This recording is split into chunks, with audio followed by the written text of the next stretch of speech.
Okay, good morning friends. నేను doctor pub Srinivas, భూగర్భ జల శాస్త్రవేత్త. భూగర్భ జలాల అన్వేషణలో భాగంగా ఈరోజు Polepally near by mall, Nalgonda district, Chintapalli మండలము. అయితే మిత్రులారా, మనం ఉన్నటువంటి ఏరియా ఇది మర్రి చెట్టు అండి. ఈ మర్రి చెట్టు యొక్క వేర్లు చాలా లోతుకి వెళ్ళిపోతుంటాయి. అంటే దీని గురించి ఎందుకు చెప్తున్నారు అంటే, యాక్చువల్గా దీనికి ఊడలు ఇవన్నీ భూమిలోకి వెళ్ళిపోవడానికి చాలా స్కోప్ ఉంటాయి. యాక్చువల్గా ఈ మర్రి చెట్లు కూడా ఎక్కడ ఉంటాయంటే, భూమి ఎక్కడైతే మెత్తగా ఉంటుందో, చాలా లోతు వరకు అవైలబిలిటీ ఉందో ఆ ఏరియాలలో మాత్రమే ఈ చెట్లు ఉంటాయి.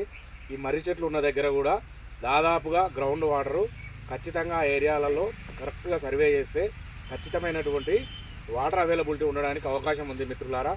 ఈ మర్రి చెట్లు, పెద్ద పెద్ద వేప చెట్లు, రాగి చెట్లు, ఇవన్నీ ఒక టైప్ ఆఫ్ ఇండికేటర్సు గ్రౌండ్ వాటర్కు. అయితే అవి ఉండంగానే గ్రౌండ్ వాటర్ వస్తుందా అంటే వస్తుంది, కానీ ఆ ఉన్నటువంటి పాయింట్లను ఫైండ్ అవుట్ చేయాలంటే దానికి సంబంధించినటువంటి మిషన్లతోటి, దానిపైన అవగాహన ఉన్నటువంటి మాలాంటి జియాలజిస్టులతోటి, గ్రౌండ్ వాటర్ సర్వేయర్స్ తోటి, గ్రౌండ్ వాటర్ డిటెక్టర్స్ తోటి, రీసెర్చ్ స్కాలర్స్ తోటి, మంచిగా చదువుకున్నటువంటి వ్యక్తులతో సర్వేలు చేయించుకోండి. ఖచ్చితంగా మీ పొలాలలో భూగర్భ జలాలు అవైలబుల్ ఉంటాయి. Okay friends, thank you.